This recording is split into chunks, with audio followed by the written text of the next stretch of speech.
Welcome to our posts. Today we will see stories of r/TrueOffMyChest. I caught my husband having sex with his mistress in the car with our baby in the back seat. My husband and I have been married for almost 10 years. We have 3 kids, 5 years, 3 years, and 9 months. Around 2.5 years ago, I discovered he was having an affair that had been going on for around 6 months. We separated for some time. I went to therapy.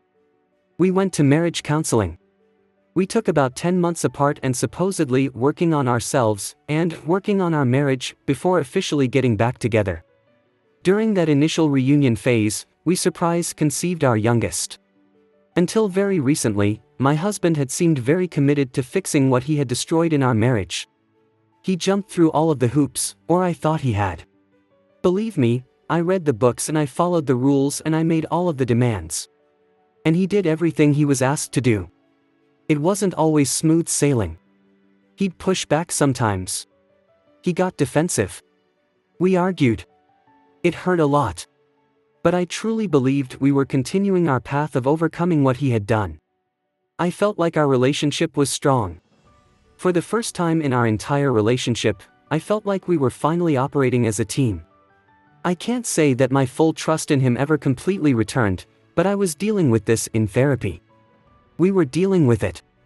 It was okay for me to not trust 100% yet, and we both understood it was a process and trust had to be replenished piece by piece. I lived with this and continued to work on it. Recently I started to feel suspicious in a way I couldn't ignore. It was like he was being too nice to me, too attentive, too willing to be of service for whatever I wanted or needed.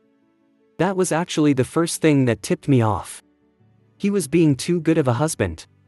Then I realized he was doing things that he never really did before. Offering to do the big grocery shopping trips, taking the kids to new parks, running to pick up food on the occasion we ordered out. He always opted to have food delivered and could never be bothered to go pick it up. Little things, but they were big changes to me. Now, his work schedule has supposedly changed. No longer does he get home as early as he used to. I really tried to not be paranoid about it all, but it was driving me crazy. Eventually, I couldn't take it anymore, so I followed him. I followed him when he took our 9-month-old baby with him to go run several household errands under the guise of allowing me to relax.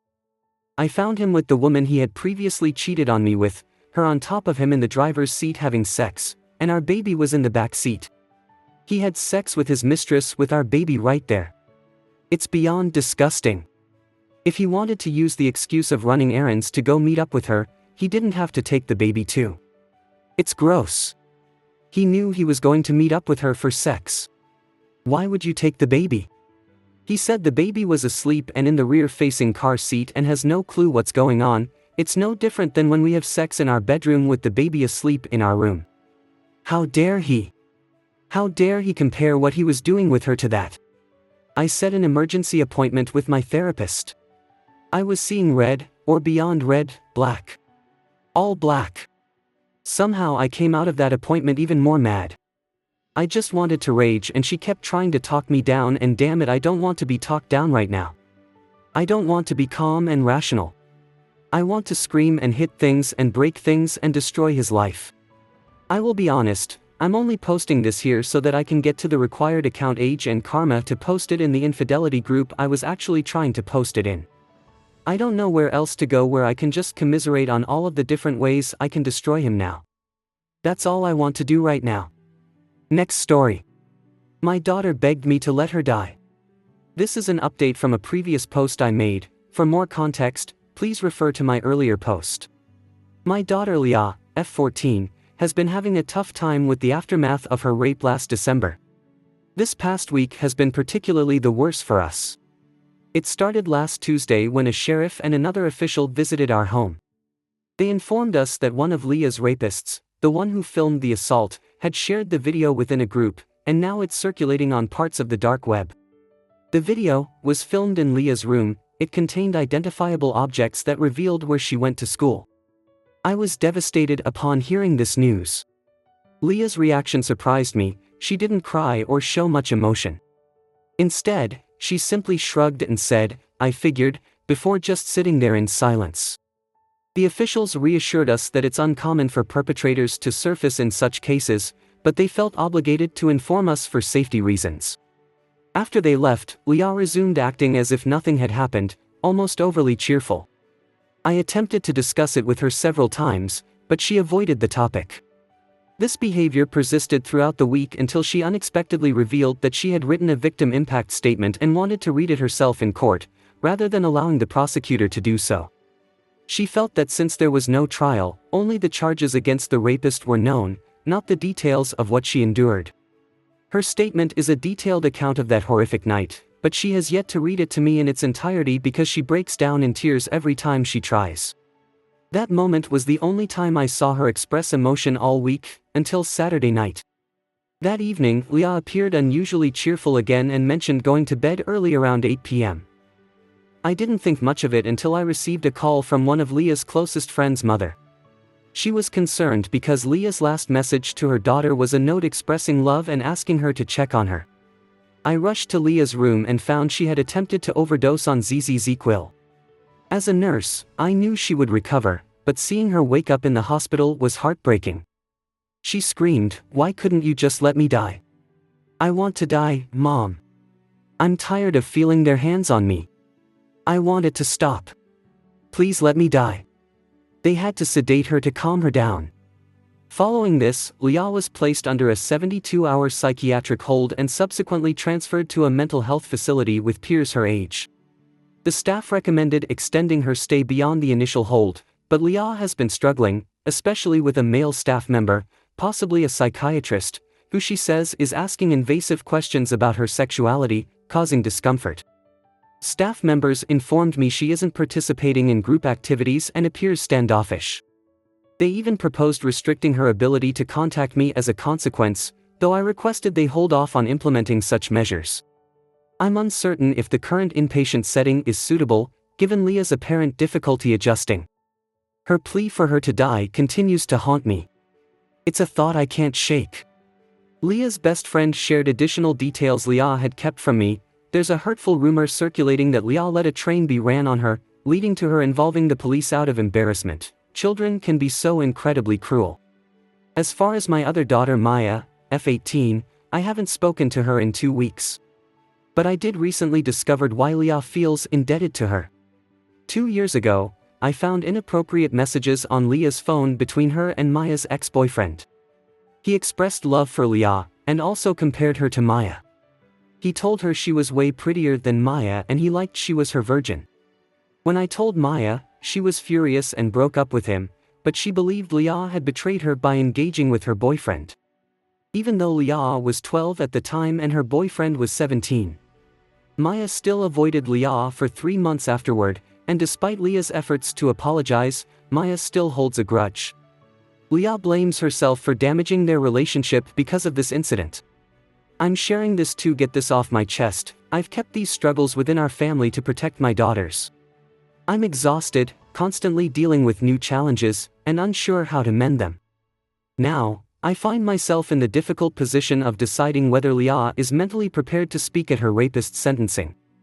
I fear she'll resent me for this decision, but I question if she's in a stable enough state to handle a potential traumatic event. Because these boys actually have character witnesses. Update: so I read a lot of your responses and I agree. I don't think impatient is for her. So I'll be getting her tomorrow when her 72-hour hold is up. I'm gonna spend today researching on the right therapist for her that specializes in cases like Leah. As far as letting Leah speak at her sentencing, I'm conflicted on that still. I know I can't shield her from the world, but I just have the biggest fear that my baby will pour her heart out in the courtroom and it will be like Brock Turner all over again and they somehow just get the minimum sentence. More information on the psych. So I talked to Leah further about what the psych said to her make her uncomfortable. She told me when I left they made her sit down with him one-on-one. To basically debrief why she was there and what's causing her to have these thoughts, and she opened up to him and told her about the rape. However, he asked her if this was her only sexual experience and she told him yes. But he kept questioning her like he didn't believe it was her only experience and saying to her that he won't tell me if it wasn't, that she can say it, and she kept having tell him no, that was her only experience. Then he asked about her sexuality, if she's still attracted to men, and she just told him that she doesn't think about relationships right now.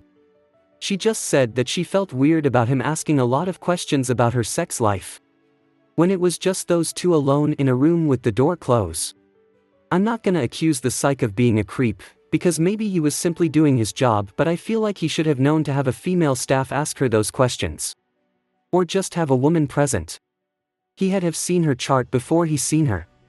Update, a little positive update. I got Leah out of treatment center Wednesday and I took her immediately to a mental health trauma care practice and she met with the psychiatrist/consultation. She told me she doesn't think Leah wants to truly die but is suffering with extreme PTSD and depression and that her lack of sleep contributed to her psychotic break. The psychiatrist was also impressed how long she's been keeping it together. I really like the practice and Leah does too. It was cute. They gave her a little photo album of the therapist at the practice and let her choose which one she thinks she will vibe the best with and met her on the same day because she happened to be in. Her first session with her will be after the sentencing. She's on a sleeping medication now and has been sleeping a lot since she's been home. The inpatient facility was not for her whatsoever. I read the reviews on this place and it had really horrible reviews. I learned from my coworker. He told me that clinics like that only exist to break down children into not having mental health issues and to act normal. Leah said she didn't shower and barely slept her entire time there.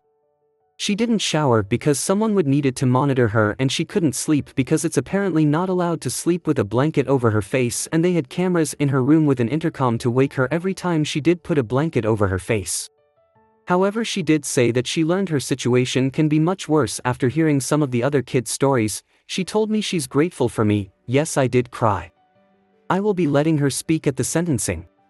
I didn't realize she didn't have to speak in front of everyone and that there's a lot of other options.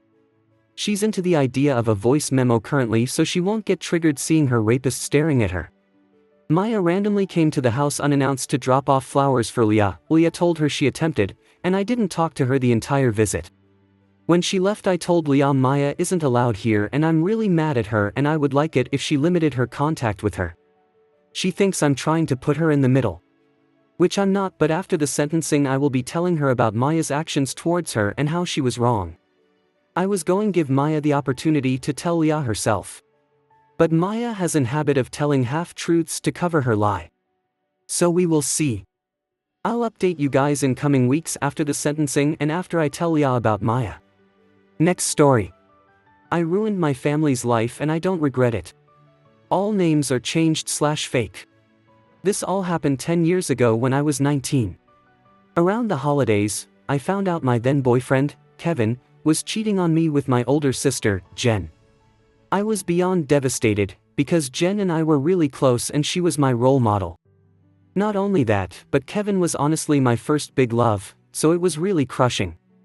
Everything was made so much worse when my parents sided with Jen. She had always been a bit of the golden child, but my parents had never shown their favoritism to this extent. They kept telling me that these things happen, but family always forgives, and crap like that. It made me cry a lot and I kept telling them I couldn't forgive them. My dad told me to stop being so dramatic. My mom said I was a disappointment because she raised me better. Jen just said she was sorry, but she and Kevin really loved each other and they never meant to hurt me. I honestly just felt so alone and depressed and worthless. I was like a zombie for months. I mostly just slept and I refused to talk to my sister. My parents kept telling me to move on because, even if it hurt, Jen was still my sister and she was more important than some guy. Eventually, it was too much and I decided to kill myself. I was so convinced that Kevin was the love of my life and I just couldn't get over how he betrayed me and how my family made me feel so alone and crazy. I wrote a very angry and depressing suicide note that talked about everything that had happened and scheduled it to be published on my Tumblr after I died. Fortunately, my roommate/best friend Alice found me after I overdosed on pills. I was unconscious for a while before I woke up. Then I was put into a hold because I was still very obviously suicidal and was considered a danger to myself. I was in there for a while and only had contact with my grandparents, since they were the only ones I wanted to talk to at the time. When I finally got to go home, it was my grandparents who picked me up and took me to their house. They are the reason why I'm still here right now, and I love them more than anything in the world. They put me in therapy, got my medication, and were with me the whole time. I never asked about my family and they never told me anything either. At the time, I just assumed they were mad at me for being dramatic. Then I got the real story from Alice a month later. Her then girlfriend had been pissed on my behalf and shared my Tumblr post on her Facebook. She even tagged my parents, Jen, and Kevin and called them out. Her then girlfriend was also one of those people who had 1,000 plus friends, so the post got shared and my family and Kevin were attacked by family, friends, and strangers. It was a crap show. A lot of people called Jen a bad woman and my parents heartless monsters. My mom was ostracized by her church. My dad's friends stopped talking to him. A lot of Jen's friends were disgusted by her behavior and ditched her. Kevin got backlash too, because he lied to his super religious family that we had broken up amicably and said God guided him to Jen. My grandparents told my mom, their daughter, that she was dead to them for how much she and my family hurt me. They were the ones that forced my parents and Jen to back off and leave me alone, and to never contact me until I reached out to them. But I never did because they were dead to me too. Jen and Kevin ended up breaking up after his parents sent him away to find Jesus again. I have no idea what became of him. Jen had to move to get away from everyone calling her a bad woman. I haven't spoken or even seen her in 10 years. Last I heard, she's got 3 kids from 2 different men and she's not with either of them. My parents became social outcasts and are now just homebodies. We rarely talk, and it's all superficial. They missed my birthdays, my graduation, my engagement, and even my wedding. They won't be part of my child's life either. I know it hurts them. I tell people around me that I don't care about them or their feelings, which is true to an extent. But in reality, I'm glad. I'm glad they're hurting and suffering. I'm glad their lives suck and they're all unhappy. I shouldn't be, and I haven't told anyone, not even my therapist, how I actually feel about my family now. I know this is probably just my resentment and it's probably not healthy, but I can't help it. I almost killed myself over what they did, so it feels almost like karmic justice to see them hurting now. I even kind of hope they feel like I have felt, alone and like no one cares about them. I'll tell my therapist one day, but I just wanted to say it to the void for now. I hope you guys liked this video. If you did, make sure like, comment, share and subscribe the channel our posts.